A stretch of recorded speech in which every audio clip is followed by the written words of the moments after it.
আজকের এই ভিডিওতে আমরা এমন একটি দোয়া শিখব, যেই দোয়াটি আপনাদেরকে প্রত্যেকদিন দিন-রাত ২৪ ঘন্টা সমস্ত বিপদ-আপদ থেকে বাঁচাবে।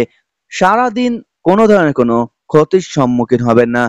তিরমিজি শরীফে একটি হাদিসে এসেছে, উসমান বিন আফফান রাদিয়াল্লাহু আনহু থেকে বর্ণিত, রাসূল সাল্লাল্লাহু আলাইহি ওয়াসাল্লাম ইরশাদ করেন, যে ব্যক্তি সকাল সন্ধ্যায় ৩ বার এই দোয়াটি পড়বে, আল্লাহ তাআলা তাকে সব ধরনের বিপদ-আপদ থেকে রক্ষা করবেন। অন্য বর্ণনায় রয়েছে, আল্লাহ তাআলা তাকে সব ধরনের রোগ ব্যাধি থেকে হেফাজত করবেন।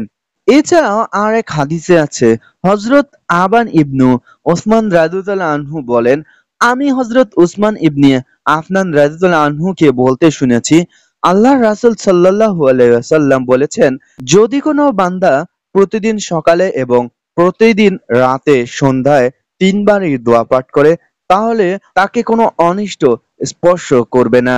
একদিন হযরত আবান রাদিয়াল্লাহু আনহুর এক পাশ অর্ধ প্যারালাইজড হয়ে পড়লে এক ব্যক্তি তার দিকে তাকাতে থাকে। আবান তাকে বলে, কি দেখো, আমি তোমাদের যে হাদিস শুনিয়েছি তা ঠিকই আছে, তবে ওই দিন আমি তা পড়িনি।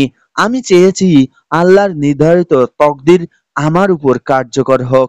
এর অর্থ বোঝা যাচ্ছে, প্রত্যেকদিন আমাদেরকে এই আমলটি করতে হবে, তাহলে আল্লাহ তাআলা আমাদের সবাইকে এই আমলটির মাধ্যমে প্রতিদিন হেফাজত করবেন।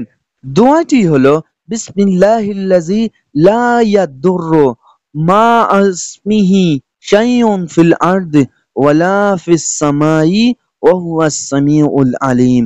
অর্থ, আল্লাহ তাআলার নামে, যার নামের বরকতে আকাশ ও মাটির কোনো কিছুই কোনো ক্ষতি করতে পারে না, তিনি তো সর্বশ্রোতা ও সর্বজ্ঞানী। আমরা যারা এই দোয়াটি পারি না, তারা যেন আজকের এই ভিডিওটি দেখে বাংলা অর্থ সহ মুখস্থ করে ফেলি। আল্লাহ তাআলা আমাদের সবাইকে এই দোয়াটি মুখস্থ করে রাখা এবং তা প্রত্যেকদিন সঠিকভাবে আমল করার তৌফিক দান করে। সবাই বলি আমিন।